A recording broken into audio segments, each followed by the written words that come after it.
శరీరమునందు అంత భ్రాంతి లేకుండా ఉండగలిగినటువంటి స్థితి నువ్వు చేసిన ఉపాసనకి పరీక్ష. ఆయన ఎంతసేపు పూజ చేశారు నీకు అనవసరం, ఆయన ఎన్ని పుస్తకాలు చదివారు నీకు అనవసరం. నువ్వు ఆయనలో ఉండగలవా? నువ్వు ఉండగలగడానికి నీకు ఎన్ని జన్మలు పడుతుంది? ఈ మహానుభావులు అంటే అలా ఉంటారు. వాళ్ళు పైకి ఎక్కడా ఉండనే ఉండరు. ఎక్కడో నాగేశ్వరరావు ఉపన్యాసానికి వస్తే ఏ మైక్ దగ్గర వినపడదని ఇలా వింటుంటారంతే తప్పించి నేను ఇంత మహాత్ముడిని కూడా ఆయన ఏం చెప్పుకోరు, నాకు కుర్చీ ఇవ్వండి అని కూడా అడగరు. అలా ఉంటుంది ఒక్కొక్కరి స్థితి. సరే, అందుచేత నేను ఎందుకు చెప్పానంటే, కూలిన చోట, కొట్టబడి కుండిన చోట, దెబ్బ తగిలి పడిపోయి కూడా అప్పుడు కూడా ఇంకా సుబ్రహ్మణ్య షష్ఠి ఉత్సవాలు జరగాలి, నేను సేవించుకోవాలి, ఏమో పెద్దవాడిని అయిపోతున్నానని సేవించుకోగలగడం ఎంత గొప్పతనం అండి. కొట్టబడి కుండిన చోట కింద పడిపోయి కూడా అప్పుడు కూడా నామని చెప్పుకోగలిగినట్టు స్థితి. అప్పుడు కూడా మీరు చెప్పవచ్చు. అప్పుడు అభిషేకం చేస్తానంటే కుదరదు, అప్పుడు సత్యనారాయణ వ్రతం చేస్తాను సుబ్రహ్మణ్య శర్మ గారిని తీసుకురండి అంటే కుదరదు, లేకపోతే నేను అయ్యప్ప స్వామి గుడికి తీసుకెళ్ళండి టికెట్ కొనుక్కున్నానంటే కుదరదు మీకు. కానీ మీరు నామం చెప్పడానికే అప్పుడు కూడా మీరు చెప్పచ్చు. గోవింద గోవింద కృష్ణ శివ రామ అనొచ్చు మీరు. కొట్టబడి కుండిన చోట, మహాజ్వరంబులన్ ప్రిలిన చోట, 104 జ్వరం వచ్చేసింది, తనకి తెలియకుండానే పేల్తున్నాడు. ఎంత పెద్ద మాట వేశారో చూడండి పోతన గారు. ఒంటి మీద తెలివి లేకుండా పేల్తున్నావు రా నోటికొచ్చినట్టు అంటారు. ఒంటి మీద తెలివి లేదు ఆ జ్వరానికి, కానీ అలవాటైపోయింది. అప్పుడు కూడా ఏమంటున్నాడు? శివ శివ శివ శివ శివ అంటున్నాడు. అప్పయ్య దీక్షితులు వారిని మనకు ఒక మహానుభావుడు ఉండేవాడు. ఆయన శివ పూజలు చేసి చేసి చేసి చేసి చేసి చేసి తన శిష్యుల్ని పిలిచారు. పిలిచి, ఒరే ఆ గూట్లో ఓ మందు ఉంది, అది తాగితే పిచ్చి ఎక్కుతుంది, ఓ గంట సేపు పిచ్చి ఉంటుంది, ఇంకో మందు ఉంది, అది తాగితే పిచ్చి తగ్గిపోతుంది, నేను ఆ పిచ్చెక్కే మందు తాగేసి ఓ గదిలో తలుపులు వేసేయండి, నన్ను పిచ్చెక్కినప్పుడు నేనేం మాట్లాడానో పుస్తకం మీద రాయండి, గురువు గారు కదా నేను మొహమాట పడకండి, అసలు పిచ్చెక్కినప్పుడు నా మనస్సు ఈశ్వరుడి దగ్గర ఉంటుందా లేదా చూస్తాను రా, ఓ గంట అయిపోయిన తర్వాత పిచ్చి తగ్గిపోతుంది, ఆ మందు పట్టించండి స్పృహ వస్తుంది, అప్పుడు నేను ఏం చెప్పానో నాకు ఒకసారి చూపించండి రా అన్నాడు. శిష్యులు పిచ్చెక్కే మందు పట్టించి తలుపు వేసేశారు. వేసేసి తలుపు పక్కన కూర్చుని రాస్తున్నారు. అప్పుడు ఆయన పిచ్చెక్కినటువంటి సందర్భంలో పరమశివుడు గురించి చేసినటువంటి స్తోత్రం ఇప్పటి వరకు సృష్టిలో ఎవ్వరూ రచించలేదు.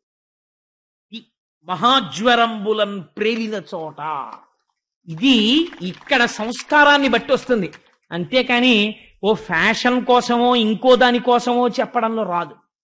అందుకని మహాజ్వరంబులన్ ప్రేలిన చోట, ఆర్తిపడి తూలిన చోట, ఎక్కడో చోట ఏదో కృష్ణాష్టకం పుస్తకాలు ఇస్తున్నారంటే తొందరపడిపోయి తోసుకుని వెళ్ళిపోయాడు ఒక ఆయన.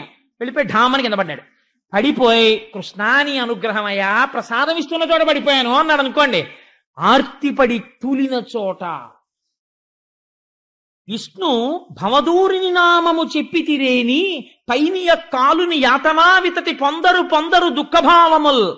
ఇలాంటప్పుడు కూడా చెప్పచ్చయా. పడిపోతున్నప్పుడు హాస్పిటల్కి తీసుకెళ్ళిపోతున్నారు అనుకోండి, నన్ను మాట్లాడించకండి, మీ కర్తవ్యం మీరు చేసుకోండి అని శివ శివ శివ శివో మహేశ్వర శంభో పినాకీ శశిశేఖర వామదేవో విరూపాక్ష కపర్దీ నీలలోహిత శంకర శూలపాణిశ్చట్వాంగి విష్ణువల్లభ అనుకుంటూ కూర్చున్నాడు అనుకోండి. బాధ ఏమిటండి? మా కృష్ణప్రసాద్ గారని ఉండేవారు మహానుభావుడు, ఇప్పటికే ఉన్నారు గాంధీనగరంలో. వారి భార్య గారికి హార్ట్ అటాక్ వచ్చింది. వస్తే తీసుకెళ్లి ఇంటెన్సివ్ కేర్ యూనిట్ లో పెట్టారు. పెడితే ఆవిడ ఏం చేశారో తెలుసా అండి? నేను తెల్లబోయే ఆవిడ సంస్కార బలానికి సిలైన్లు పెట్టేసి ఒంటి నిండా ఆవిడ పడుకుంటే పెథెడ్రిన్ ఇంజక్షన్ ఇచ్చి మత్తులోకి ఆవిడ వెళ్ళిపోయే వరకు ఆవిడ మానసికంగా అరుణాచలం గిరి ప్రదక్షిణం చేసేవారు. తెలివున్నంత సేపు కిటికీలో కొడుకులు కనబడ్డా, కృష్ణప్రసాద్ గారు కనబడ్డా, ఇంకోడు కనబడ్డా ఆవిడ పట్టించుకునేవారు కాదు.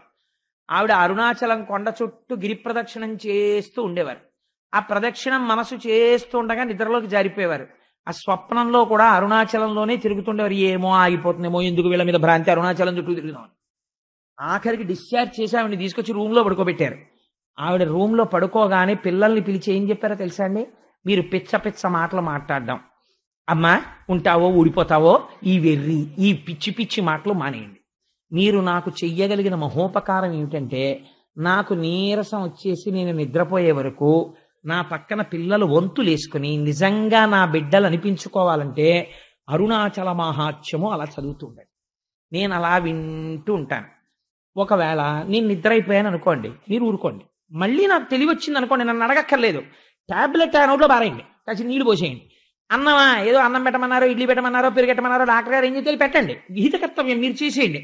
కానీ కంటిన్యూస్ గా ఒకటి అయిపోతుండాలి. ఏమిటి? ఒకళ్ళు మాత్రం అరుణాచల మహాత్మ్యం అలా చదివేస్తుండండి, నేను ఇవి వేసేసుకుంటుంటాను, అలా వింటుంటాను. ఆవిడ ఇప్పుడు ఇంటికి వచ్చేసారండి. వచ్చేసి సంతోషంగా మహాతల్లి ఎన్ని పుణ్యకార్యాలు ఆచరించారో, అది కదా జీవితం అంటే. అలాంటి వాళ్ళని చూసి రాశారు పోతన గారు. అందుకని ఆయన అంటారు, ఇలా భగవన్నామమును చెప్పుకుంటున్నవాడు ఎవడున్నాడో వాడు అశ్వమేధ యాగం చేశాడా లేకపోతే వాజపేయి యాగం చేశాడా అని చూడరాయా, వాడైనా స్వర్గానికి వెళ్ళి కింద పడిపోతాడు. నామమును పట్టుకున్నవాడు ఏమైపోతున్నాడో తెలుసా? ఆ కాలుని యాతనావితతి పొందరు, యమధర్మరాజు వాళ్ళ జోలికి రాలేడు. కొందరు దుఃఖభావముల్, ఈశ్వరుణ్ణి నమ్ముకుని ఎప్పుడూ నామం చెప్పుకున్నారు కాబట్టి వాళ్ళకి దుఃఖమన్నది రాదు.